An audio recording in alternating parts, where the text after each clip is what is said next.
Greetings to all of my Chun LI warriors. Welcome back to another Sage's Dojo session. In this session, what I wanted to go ahead and discuss is something that many of us are anticipating and achieving when we're playing this game, whether that's with Chun or any other character, and pretty much that's to win, right? You know, we want to get wins, we want to feel like we're actually making progress and things of that nature, but a lot of the times, when people say that they want to actually get better at things, let's say, for example, if you want to be better at Chun or if you want to be better at Street Fighter or fighting games in general, a lot of the times we measure that based off of wins, and I don't think a lot of the times it's balanced very correctly, and especially in the beginner and intermediate levels. A lot of people become fixated on winning. What exactly is winning? Well, probably the easiest thing is when you see you win on the screen is getting your opponent's health to zero before they can get yours to zero and actually winning the round and then winning the match, right? And the more matches that you can win, the higher it's the more matches that you win, the further ahead you will seem, right? That's pretty much the very, very broad definition of what winning is. I'm pretty sure we all know what that is. However, how do we go about actually winning more, shall we say?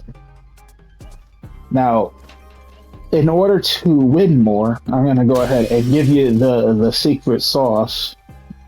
If you want to win more games, you're going to have to lose. But wait, Armageddon, that's not what we signed up for. We don't want to lose games. Well, let me go ahead and elaborate on what I mean.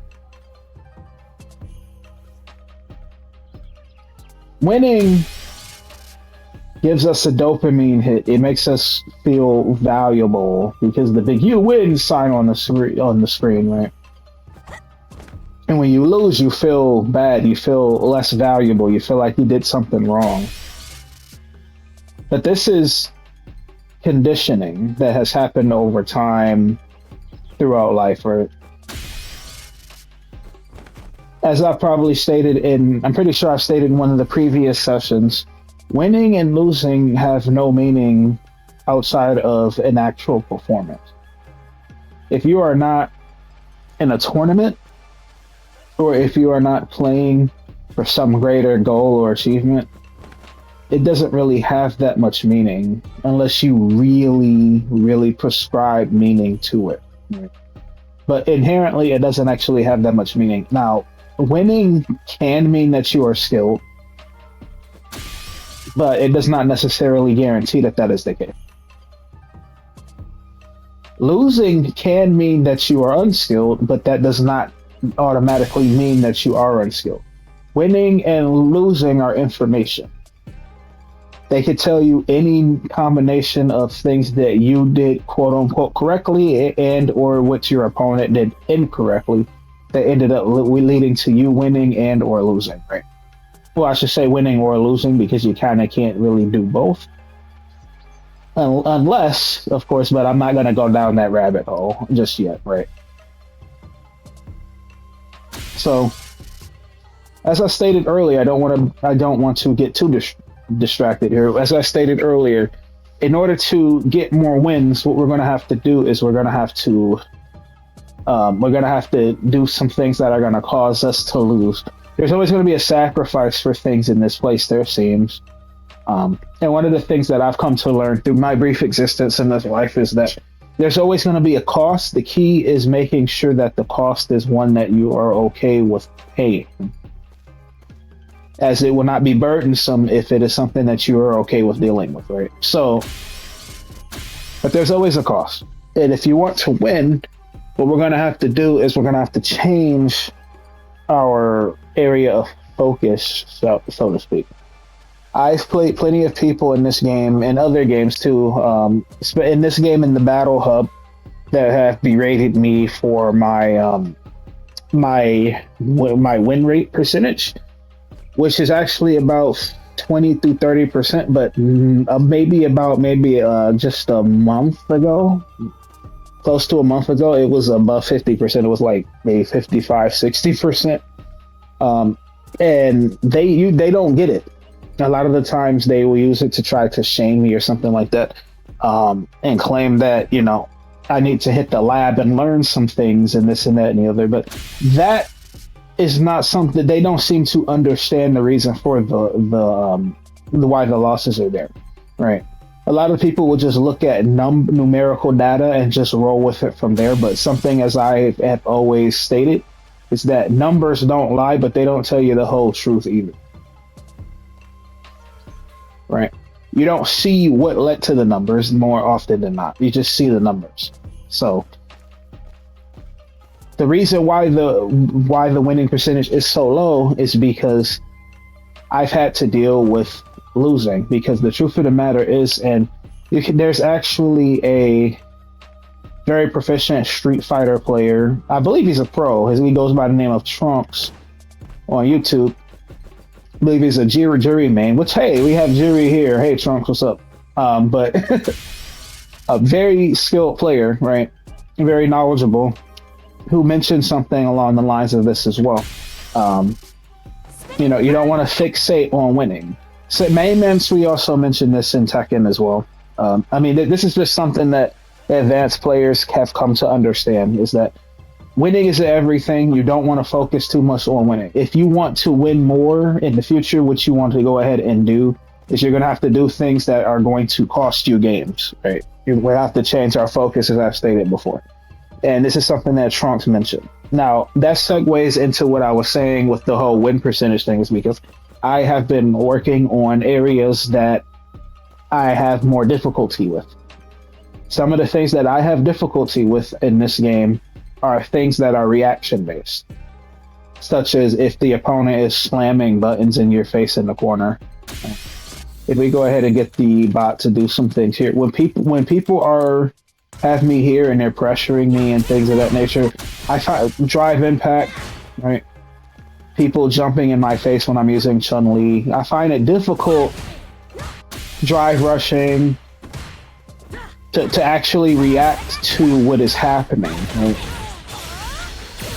And a lot of the times people will say, oh, you anticipate, with the whole mental stack.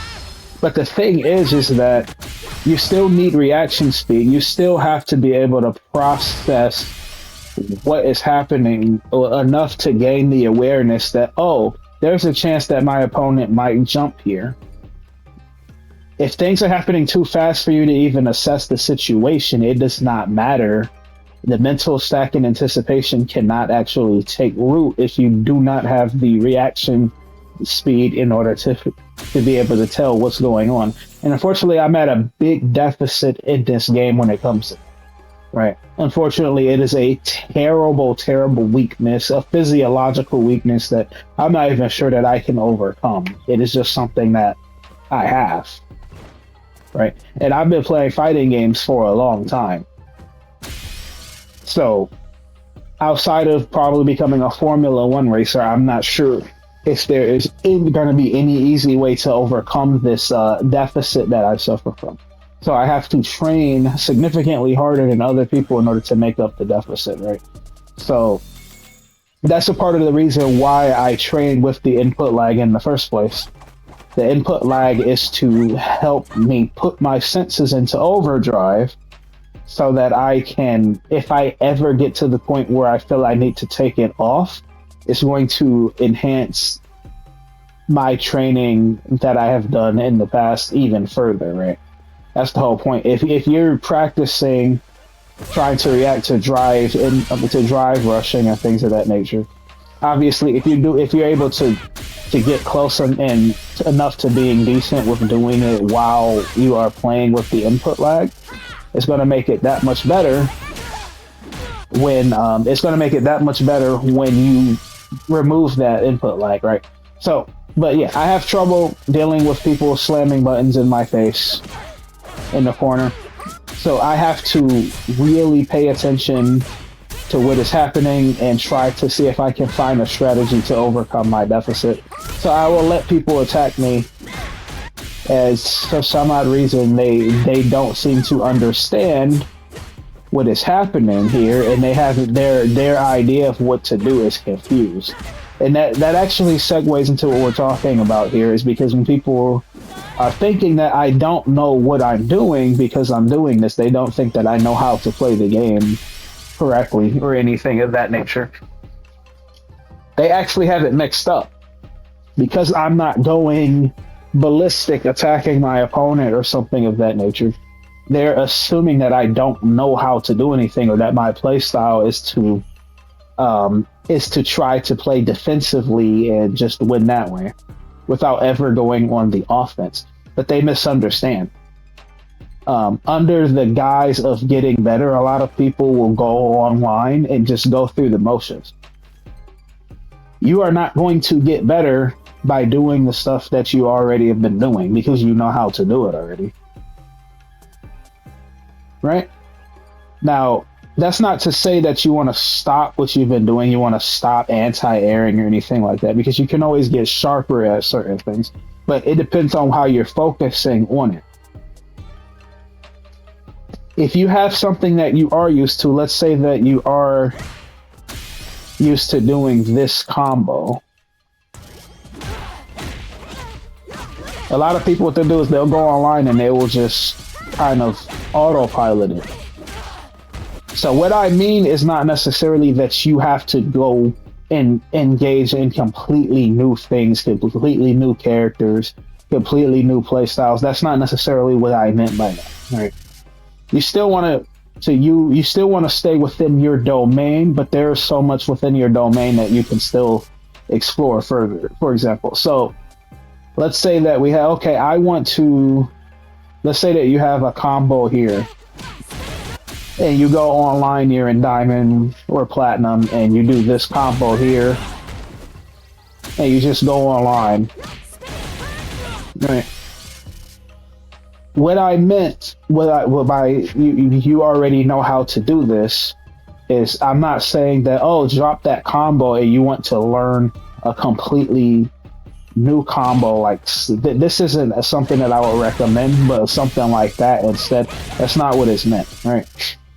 What is meant is to not go through the motions blindly, because if you are autopiloting something, that means that it has been made a habit. If you're able to just do this while talking to somebody about something philosophical and deep, that's pretty much a clear-cut sign that you have trained yourself significantly to be able to do that. You don't have to actually think about it. It's a habit. It's instinct, right? And if you are operating on instinct completely when you're playing the game, that means that you're already familiar with whatever it is that you're doing. You are performing. And that's what a lot of people do. They go online and they perform, and then they're confused as to why they're not getting better. Right? You have to engage and focus on things that are not instinct, that you are not familiar with. Right? So if you go online and you're used to doing this combo, see how you can spruce it up. Okay, this is a combo. Is there something more that we can do here? Can we get them to the corner? Can we get more damage? Sure. See?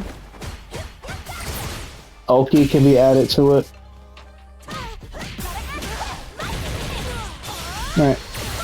What more can the opponent is cornered, right? How much can we get out of whatever it is that we are doing, right? That's the key thing, is to be able to analyze your gameplay and see, is there something that I can do to give me more of an edge?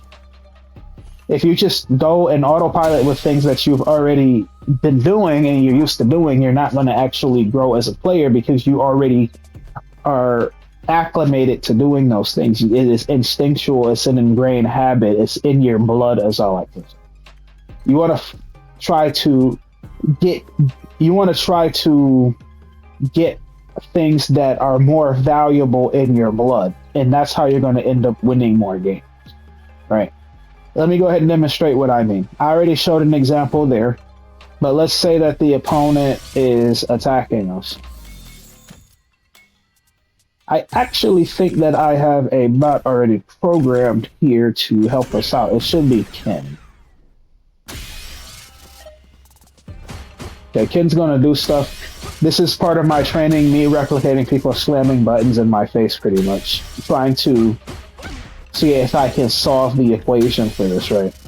So, when you're doing this situation, obviously, like Trunks stated himself as well, what you want to do when people are slamming buttons in your face is you want to try to find an opening to reset the neutral, and or even better, to win the neutral, or to create a situation where your opponent is negative, right? You want them to be in the situation where they have to block and you're attacking them. That's the ultimate goal. But if you can't achieve that, you want to get to neutral at least. Neutrality is better than being negative, right? So the opponent is running their offense here. So what I'm going to try to do is see if I can find a hole, right?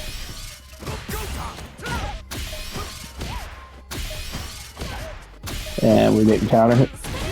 That's cool. We found a way out, right? That's cool. But what can we do to sharpen that up a bit? To get something more valuable than that. All right, Ken, go ahead and stop for me. Because we were able to get Ken off of us, but our back is still against the wall.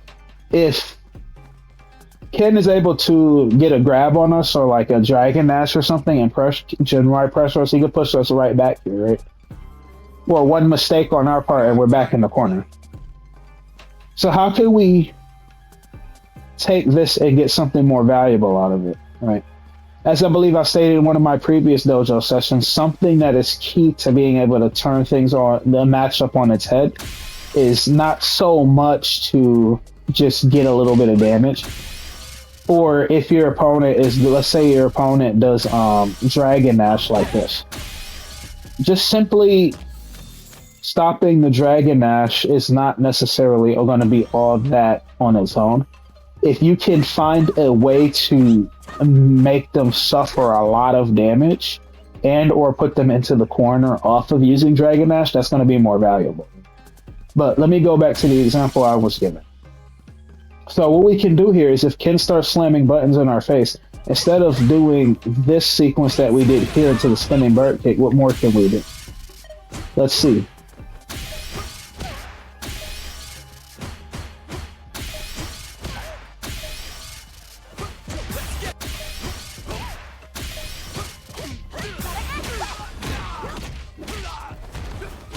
See what I did there?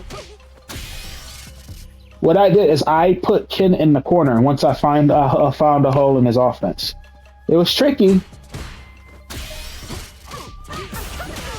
but instead of just using a spinning bird kick, I switched their advantage into my advantage, right? Ken was doing his offense. I found an opening. Instead of just doing spinning bird kick and still having my back to the wall, we went ahead and we were able to do a side switch in order to get them into the corner, right? And as you can see, that's actually, if you do it correctly, that's actually a meaty setup. So this allows me to be plus in Ken's face. Let's go ahead and turn all of these options off so we can see just how plus we can get. Now this does require timing, but let me see here.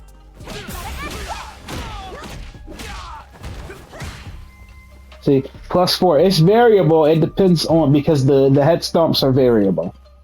You're usually going to get different frame data depending on how well you time the head stomps, but it's a manual timing because you can do it way up here. Right? You can do something like this, or you can do it way lower. Whoops, brain farting.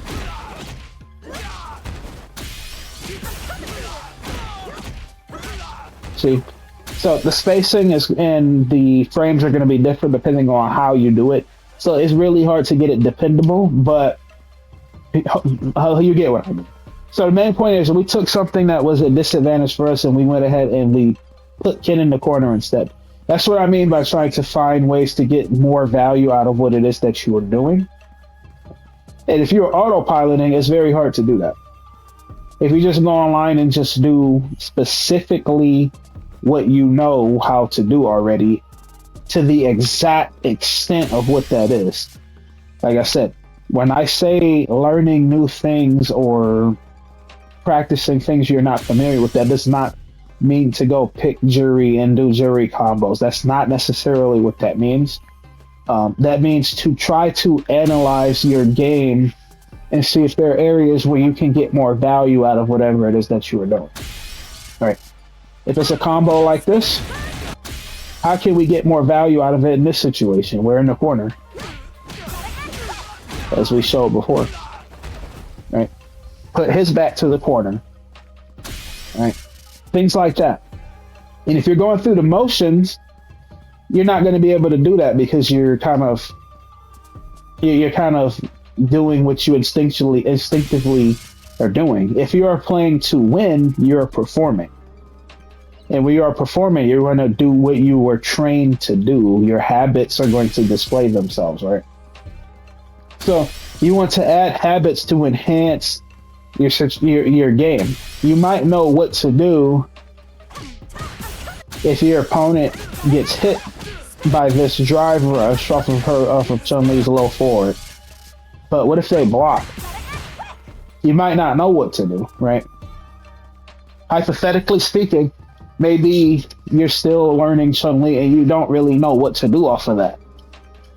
So maybe your instinct is to just keep going with this and hope that they get hit or something like that. That's an area where you can try to get more value off of it. It's like, okay, we know what to do when they get hit. What do we do when they block? And that's where you can start putting that into practice, right? Find something else to do when they block it, right? Now, all of this starts in the training room. You do want to make sure you're putting your time into the lab and practicing these things so that you can start getting the building blocks of building those habits that we want to build, right? So you would start in the lab. Let's say, for example, I don't know what to do when he blocks. We would find strategies in order to test it out and see what our options are. And then we find something that seems to be good enough. That's what we're going to practice doing over and over and over again. Maybe even 10 to 20 times in a row to make sure you can get it. The more serious you are, the more you can do this. Heck, you can do it 100 times in a row, and if you mess up once, you start the whole sequence over again. That you don't have to go that hard, but you get what I mean. If you're really dedicated, you can really push yourself, right? And just practice doing sets of these, practice doing them on both sides. Yeah. Now, this specifically is not the idea. This is just an example. But there are many things that you can apply this idea to. Maybe you don't know what to do if your opponent jumps at you. So I'm going to go ahead and switch characters here so that I can, I don't want to mess up Ken's training setting. So I'm going to, actually, I have them saved. It's okay. Now let's switch. Make this a little bit easier. We'll go ahead and get Kimberly.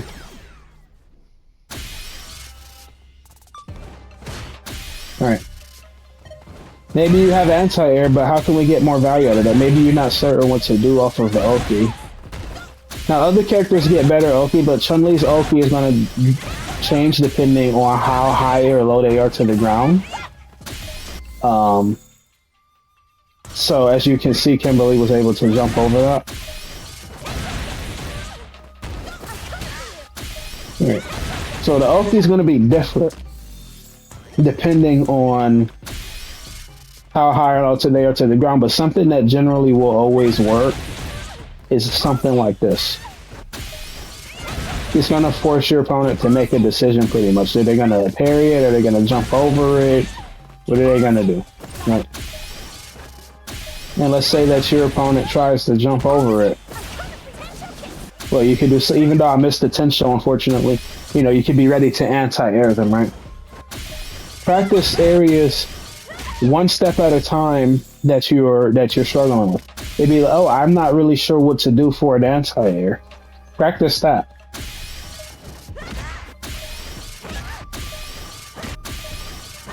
And then once you know what to do as an anti-air, figure out ways that you can get something more out of it. Or a better example, if we get Kimberly to do her falling elbow. How do you do it? There we go. Yeah. We're anti-airing her. Cool. We retired the elbow. We found a solution to this. Because it can be... Tensho is probably the best, like, quote-unquote best option in theory, but in practice it's hard to Tensho somebody while reaction because of the input. So something that you can do is this. Now it's cool. We stopped Kimberly from abusing that annoying nonsense, right? But is there some more value we can get off of it? Yeah, I think there is. What else can we do? Fortunately, that doesn't seem to reach if you're too far away. So let's see. Is there something more reliable that we can do? See that? Now, obviously, you do need meter to be able to do that. If you've seen any of the previous lessons, you don't want to be spinning your drive gauge if you're under 3 bars of it. Now, this is still tricky to do because of the timing. So, welcome to playing Chun LI. You have to work to do everything, right? So, it's tricky. And then just try to find something that really works for you. That doesn't cost too much meter and that is consistent and does a decent amount of damage. Right. Usually Kimberly's going to be closer to you when she does this. So this should work more effectively that way. You see that? Instead of just hitting her, and that's it, we're turning what she's doing into a weapon for us. And if you can, the more that you can do this, the more that it's going to help increase your win percentage. If your opponent's best tools are causing them to lose the game, then you're going to win, right? That's pretty much how that's going to work. So, how do we get back to our main point here? How do we win more? Right? Like I said, what we want to do is we want to train different aspects that we are not familiar with how to do, whether that's matchups against certain characters, how to punish certain things that they do, how to use option selects to help us defend, how to read people, how to play footsies, how to anti-air, how to stop drive impact, how to stop drive rush, how to make sure that we are getting optimal damage with our combos, right? How to make sure that if we make contact with the opponent, they are being put into the corner. How to get the best Oki that we can off of our knockdown situations. How to make the most use out of our frame advantage. Like, there are so many different things that you can do. How to work on your mental stack and be aware of what to look out for. How to control a match in order to force your opponent to do things that you want them to do so you can punish them for it. So many things, endless possibilities. And we can work on those things one step at a time. But the key thing is you want to focus on whatever it is that you're working on. So if you're having an issue, let's go ahead and get Jury back out here. If you're having an issue stopping drive impact, then you want to focus on that. Let's go ahead and see if we can load our training settings here. Yep. So you're going to set the dummy to do a certain number of things here. See, I have it so that it's so that it can really stress my mental stack, so to speak. But if you're not there yet, start small. Start one step at a time, right? If you're having trouble with stopping drive rushes, start with just having your opponent do something like this. Let me check my recordings. Okay. Start by just having them do something like this. And then put a drive... Oh, that's not what I meant to do. And then put a drive rush in it. Right. We can use Jury or Bison because they or DJ because they have the fastest drive rushes in the game. If I'm not I know DJ definitely. Those are definitely like the top three characters for drive rush speed. So if you can get to the point where you can react to them or stop them, it's going to be easier to get other characters. So let me go ahead and turn the rest of these options off. This is specifically if you just want to get that muscle memory of how to deal with drive rushing. Right. See how Jerry's doing that? You see? It has just enough randomness. Now, if you need to go further than that, if you're really having trouble, train yourself to look for the green, to hear the sound. Right. To look for the flash and to listen for that sound, the very distinct sound, and then pick your button that you want, that you're most comfortable with using. Now, what button is going to be, it's not going to be the easiest thing in the world to decide, but I find with Chun Li, this is probably the best button to do because of how far her hurt box is away from her. It comes out at 6 frames, and it's very meaty, which means that the move is active for a long enough period of time. It's hard to catch certain moves when you use something that recovers too quickly. Right. But if you use something that's meaty, it stays out there for a while. So even if you do it, you see that? You see how late she's running into that and being hit by it? It's active for a long time, so they're more likely to get hit by it. Right? This helps to make up for marginal error because sometimes you're going to miscalculate the distance. Especially since, for me, if you have slower reaction speed, drive rush is a jump scare. So there's going to be a higher chance of error. So if you have a move that's active, it's going to be a lot harder for this to happen, where you catch the driver, you're like, oh, he's drive rushing. But then when you go to stop it, your move active frames stop and you end up getting punched in the mouth, right? You don't want that.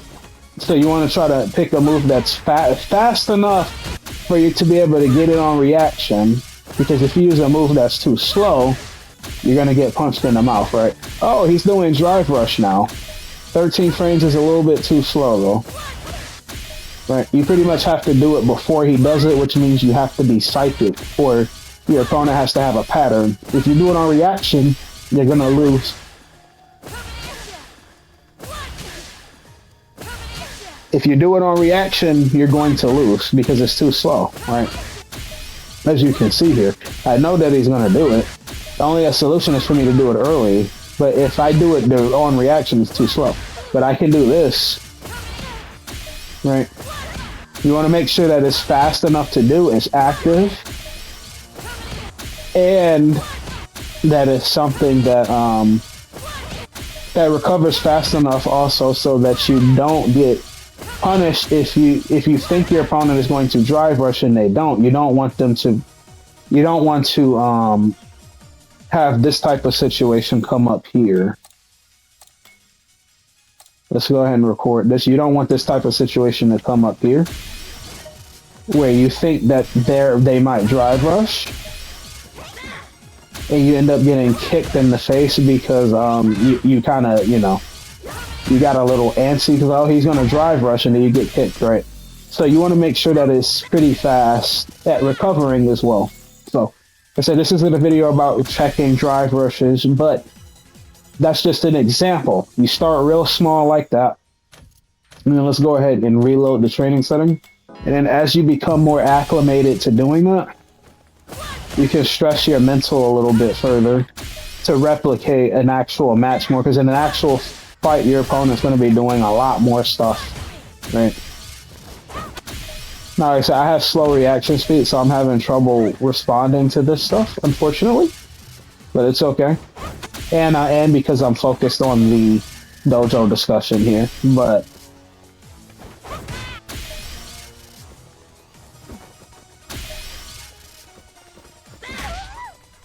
I got kicked in the mouth.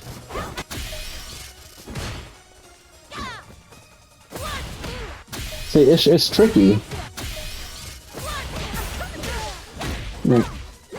And then, as you get used to that, one step at a time, then after that, you can practice what do I do after I catch my opponent messing up their drive rush. What do I do if I catch them trying to drive rush and I actually hit them out of it, right?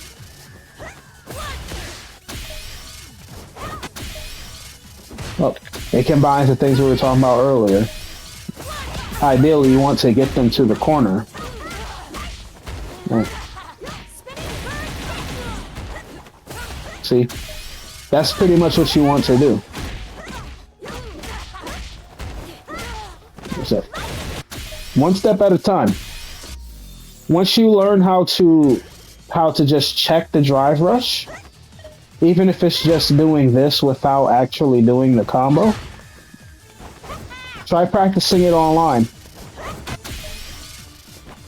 Go online and focus on whatever it is that you are training here. Understand that you are going to lose. This is what I meant by if you want to win more, you're going to have to lose, right? Because you're going to have to focus on the areas that you're still trying to learn. If you're trying to learn something, you are almost certainly going to lose because you have to work with something that you are not familiar with, that you have to think about.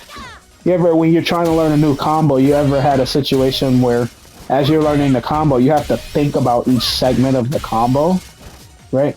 Because you're learning, it's going to slow your processing power and time down. And it can slow you down to crippling speeds, to crippling amounts sometimes. So, easier said than done because it's quite a hit to the ego to see 0 and 5 when you're fighting online or something like that, right? But this is what you have to do.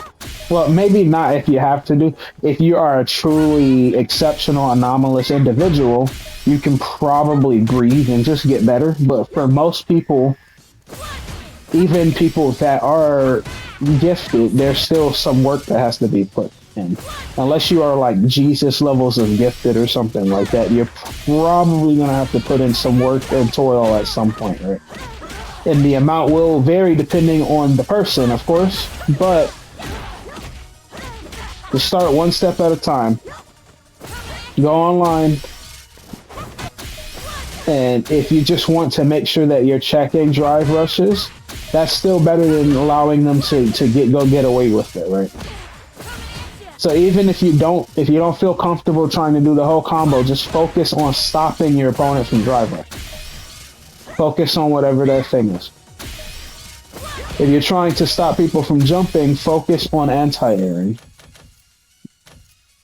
You start in the training room, make sure that you do some reps here so you're familiar with whatever it is that you want to focus on. It's like putting food on your plate before you eat it. And then you go online and you fight real players, battle hub, casual, ranked, it doesn't matter. And you focus on that thing. If you're trying to do a combo, you focus on finding opportunities to do the combo. If you're trying to anti-air, you focus on your opponent jumping. Right. Focus on trying to find ways to make them jump so that you can work on your anti-airing. Pay very close attention to when people like to jump, things of that nature. If you're trying to learn defense, depending on what it is, if you have trouble in the corner, look, most people have trouble in the corner, but higher level players are going to have less trouble in the corner because if they can catch a pattern from their opponent, they usually know how to option select their way out. Work on your option selects. Work on delay throw attacks or delayed jabs, depending on what your opponent is doing. Right. If you find that you're struggling in the corner when your opponent is messing with you, try to focus on whatever that thing is. If it's them slamming buttons in your face, work on that. If you're having issues with awareness in the corner, pay attention to what your opponent is doing. Sometimes the opponents will back off like this, and I just kind of let them do it. Instead, I should be walking forward as they're moving out of the way, right? And then trying to find a way to jump out whenever they show an opportunity for me to get out, right? If you have a problem with instinctively pressing buttons when your opponent is attacking you, try to focus only on blocking and not pressing anything. Right? So there are so many different things and avenues that we can work on, but you want to identify these areas and you really want to focus and hone in on it, which is going to cost you to lose games. It's almost guaranteed. However, in the long run, you will win more games because eventually, while other people are just performing with the level that they are at, you are constantly growing and adding new habits to your repertoire, right? So this is going to make you a much sharper player, right? You have, like I said, whatever it is that you're having trouble with, start small. It doesn't have to, you don't have to get maximum value, but then you want to add the habit of getting more value as you become familiar with doing the things that are easier to do, right? So that's one of the key things. Same thing with matchups. It doesn't matter what it is. So you're going to go, when you're doing this, you're going to lose games. But the key thing is to remember the focus. Trust me, I know that it can be hard because, like I said, I get annoyed too sometimes.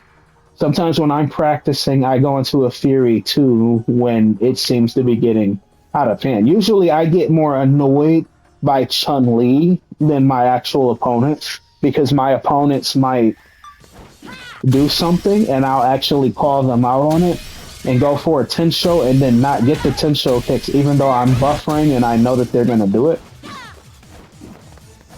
And then I will get annoyed and then I will actually start fighting them. And I will completely forget what I was doing while I was there. That's very, very likely to happen. But as you get used to focusing on whatever it is, you will actually become more familiar with practicing on whatever it is that you're focusing on. Just one step at a time. Go focus on it. And you're going to lose games, but it's going to make you a stronger player in the long run. And that's the key. That is the key to growth, is to build habits with things that you are not familiar with. Now, the rate of growth is going to depend on the person. It takes me forever to get effective at something. That's something that I do notice is that when I do become effective at something, it is ironclad to an extreme degree. To the point where it's almost, if I was to take a blow to the head, I still would not forget, right? So, but it takes me a while to get there. I am not a fast learner, especially in this fast-paced fighting game, because I can't process the information as much. So I have to see what's happening more repetitions, more time, right? So it takes me a little bit longer. Some people might be able to pick it up faster, but the key thing is to work on habits that you are not familiar with. Shore up those areas that you are not familiar with, and you will see growth. Hyperfixate on the parts that you want to improve on. If you just go online and go through the motions like many people do, and just do the things that you just autopilot and do the things that you're used to doing, you are going to find that you're going to stay stuck. And the reason is like, oh, I don't know why I'm not getting better. It's because just playing the game is not going to get you better. Building habits that you are not already instinctively capable of performing is what's going to make you better. Same thing when you get, for those players that are in the master rank, when you get to master rank, you're gonna have to learn defense and matchup knowledge. We got to master rank doing stuff like this. That's only gonna get us so far. I remember speaking with someone in the battle hub that mentioned that you have to attack. You can't just sit there and block all day. And I mentioned that mashing buttons is not going to make you any better. Of course, they had their little sly rebuttal, which I can't remember exactly what it is, but sometimes people don't understand that. They just think in terms of winning, and they think that they are getting better for doing that. But you're not. You're not actually going to improve anything if you do things that you already know how to do. You know how to do this stuff. Right. You already know how to do it. So if you're running into a situation where you're finding yourself losing all of your games doing the stuff that you know how to do already, there's something that you may want to assess and analyze and really work on building better habits when it comes to those things. Right. That's the key to getting better and getting more wins in this game. Or in other competitive games and many things in existence, right? You want to work on the things that you are weak in, so to speak. Now, this is not to say to chase the idea to try to be good at everything. That's not necessarily what that means. There is a balance, right? You want to find the things that are in your domain. Don't try to graft things to yourself that are not yours. Now, of course, sometimes you do have to explore a little bit within boundaries, of course. But sometimes you do have to learn a little bit more about yourself, right? And then once you see the width of your domain, then you know what you're working with. Try to find areas in that domain that can be bolstered further, right? I pretty much sound like a broken record, but I gotta keep saying it so that it gets drilled in, right? But that's pretty much the key thing. Work on those things and to go ahead and summarize them. You want to be able to identify the areas that you're having by analysis, even if you have to ask for help, the areas that you're having issues with.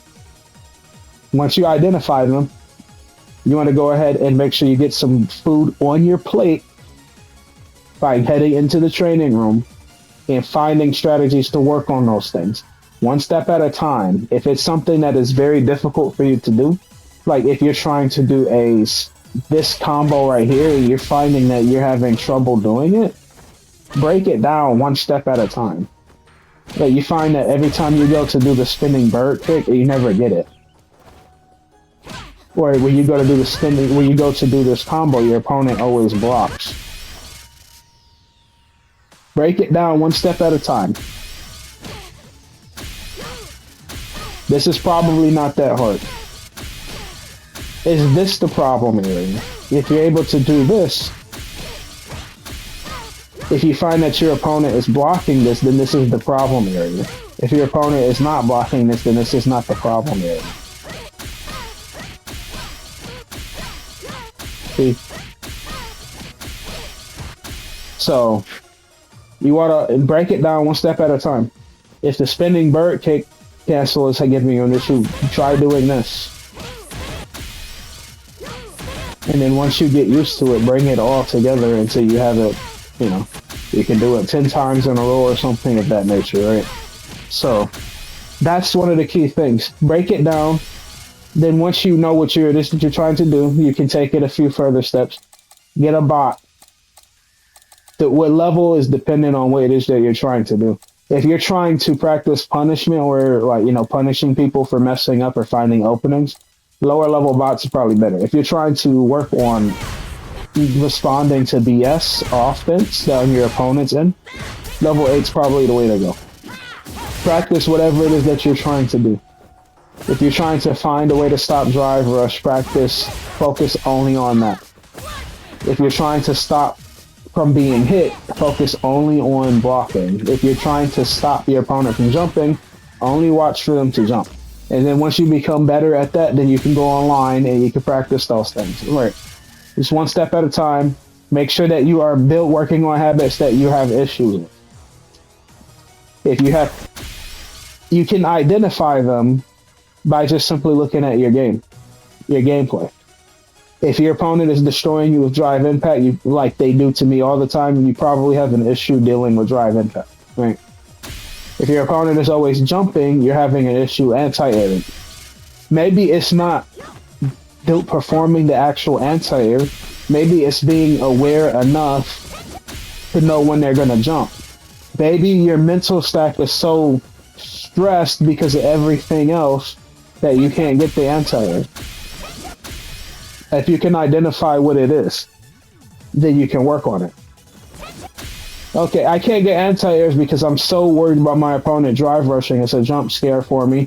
I'm worried about my opponent's buttons. I don't know what they're going to do. So you can work on certain things, right? Work on dealing with those things and working on your mental stack. If you're at this range, The only thing you have to worry about from Jury is if she jumps in or if she drive rushes at you. None of her normals are going to work. She doesn't have any projectiles. She doesn't have a neutral step. Oh, but what about the dive kick? Well, if she does decide to dive kick, you don't have to worry about that because she's negative on that. It doesn't hit overhead, so you don't have to worry about stand blocking. She's very negative on this. So you can very easily punish her for doing this. Alright. As you can see. You don't have to worry about the dive kick. You don't have to worry about Jury using her normals right now because there are, she's not close enough to hit you with any of them. The only thing you have to worry about at this range from Jury is drive rush or her jumping. As she gets closer, there are more things to worry about. But right now, drive rush and jumping is it. Those are the only things you need to look at. And as you become better at this type of awareness, you'll say, "Oh, okay." It'll make it easier to anti-air because you don't have to worry about being hit by random normals. Jury has to get closer to you, right? But I think we get the point. So those are the things you want to make sure that you identify what it is that you have, the problem areas. You want to fill your palette with those areas and work on them one step at a time in the training room. And then you can fight a live opponent once you become more familiar with training. Start the training small if necessary, and then try to ramp the training dummy as much as you can to replicate a real game until you reach a limit. Once you feel like you've gotten good enough at doing it here, then you can go online and fight real opponents and focus only on those things. You're going to lose games, but by losing the games now, focusing on those things, you're going to end up winning games in the long run. That's how you're going to improve. That's how you're going to end up winning more games. But that's going to be it for this dojo session. I do want to thank you all very much for attending. If you have any input that you would like to add, feel free to leave a comment in the comment section below, or meet me on the Chun LI subreddit. Feel free to like the video if you like it, and subscribe if you're willing. This is going to be Sage Armageddon signing out. Have an awesome day.